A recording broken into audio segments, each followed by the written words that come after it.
Certains enfants qui ont grandi en Afrique en étant contraints de parler anglais sont confrontés à une crise d'identité. La famille de Kalizo Amal Miataza est originaire du township sud-africain de Soweto, à Johannesburg, où l'on parlait Soto, Xhosa et Zulu. Elle changeait de langue en fonction de son interlocuteur. Mais lorsque Kalizo a commencé l'école primaire, sa famille a déménagé dans un quartier à prédominance blanche de la ville. Il y avait d'autres enfants noirs dans la même situation, mais ils ne se liaient pas d'amitié entre eux, ne voulant pas être associés à ceux qui ne parlaient pas anglais. Pour apprendre l'anglais, je me suis entourée d'enfants blancs. Je ne voulais plus m'associer aux enfants noirs. C'était vraiment difficile. La maîtrise de l'anglais par le jeune homme de 17 ans lui a permis de réaliser à quel point, non seulement être capable de parler anglais, mais aussi de le parler d'une certaine manière peut ouvrir et fermer des portes en Afrique du Sud. Lorsque je vais dans un restaurant avec ma mère et qu'ils l'entendent parler Xhosa ou Soto, ils vont automatiquement penser que nous ne sommes pas vraiment là pour acheter de la nourriture chère. Ensuite, quand ils nous entendent, moi ou mes frères, parler anglais, surtout mon frère, alors on voit les gens sauter. Une université chinoise enseigne la langue amharique pour les parents de la Nigériane Amaka, 22 ans, qui nous a demandé de ne pas utiliser son vrai nom, cela aussi a dû être évident. Lorsqu'elle grandissait à Lagos, l'anglais était la seule langue qu'elle était autorisée à parler. Ses parents Igbo prenaient ses compétences en anglais au sérieux et, lorsqu'elle était jeune fille, elle suivait un cours d'étiquette où la diction était un élément clé de la leçon. Ils ont également désapprouvé le fait qu'elle utilise le pidgin, qui est largement parlé au Nigeria comme une langue vernaculaire. Leur attitude était « l'anglais est la seule langue correcte ». Cette attitude était tellement ancrée qu'Amaka dit que le fait de ne pas pouvoir parler Igbo ne la dérangeait pas au début. J'étais très fière de moi, car je pouvais parler anglais comme je le fais. Mais lorsqu'elle avait environ 15 ans, elle a rencontré sa grand-mère paternelle pour la première fois et elle ne pouvait pas du tout communiquer ou se connecter.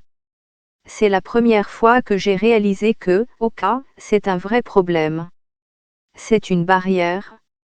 Et Kalizo affirme que sa relation avec ses langues maternelles a changé, car elle maîtrise désormais moins bien des langues comme le Soto et le Xhosa. Elle est incapable de tenir une conversation sans recourir à des mots anglais, une expérience qu'elle décrit comme étant colonisée par l'anglais. Kalizo pense que sa situation et celle d'Amaka n'est pas inhabituelle. Beaucoup d'enfants noirs de la classe moyenne sont confrontés à cette crise d'identité, je ne peux pas parler ma langue maternelle. Je me suis forcée à la désapprendre. Suis-je vraiment noir si je ne sais pas parler ma langue vernaculaire ?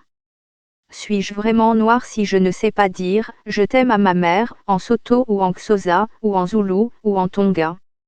Amaka s'efforce de surmonter sa crise d'identité en prenant des cours d'Igbo et en s'immergeant dans la culture Igbo à travers les films et la musique. La langue vous donne un sentiment de communauté, dit-elle.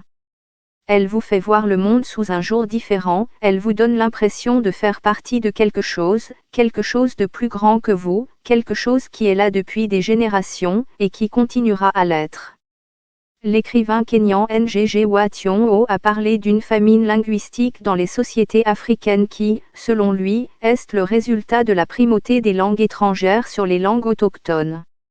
Bien que l'on estime à 2000 le nombre de langues parlées sur le continent, on a toujours tendance à considérer l'anglais et le français, les langues des pays qui ont colonisé la majeure partie de l'Afrique, comme les langues nécessaires pour réussir, ce qui pousse certains à abandonner leur langue maternelle. Au Ghana, qui, à l'instar de l'Afrique du Sud et du Nigeria, a été colonisé par les Britanniques, cette attitude est répandue, explique Ronald, un enseignant du secondaire dans une zone rurale qui nous a également demandé de ne pas utiliser son vrai nom. Il y a ce stéréotype selon lequel les enfants les plus intelligents sont ceux qui parlent anglais. Même les parents qui ne sont jamais allés à l'école essaient d'imposer à leurs enfants de parler couramment l'anglais. Je connais un certain nombre de personnes qui n'ont jamais voyagé au-delà des frontières du Ghana, mais qui ne savent parler aucune autre langue que l'anglais. Mais ils pensent que certains élèves auraient de meilleurs résultats si certains manuels et la langue d'enseignement étaient dans leur langue maternelle et que cela empêcherait les enfants d'abandonner l'école. Si je leur pose une question, certains me disent, Monsieur, je connais la réponse, mais je ne sais pas comment la dire en anglais. Tout le monde essaie de les forcer à parler la langue de l'homme blanc et certains élèves disent alors, ce n'est pas pour moi. C'est pour ceux qui sont intelligents. Calizo dit que si elle pouvait revenir en arrière, elle aborderait l'apprentissage des langues différemment. Je permettrai à ces langues de coexister et d'exister dans un même espace car elles peuvent coexister. Ma sœur et mon ami en sont la preuve. Pour m'assimiler, je ne pense pas avoir eu besoin de jeter mes langues et d'arrêter complètement de parler le Xhosa et le Sotho.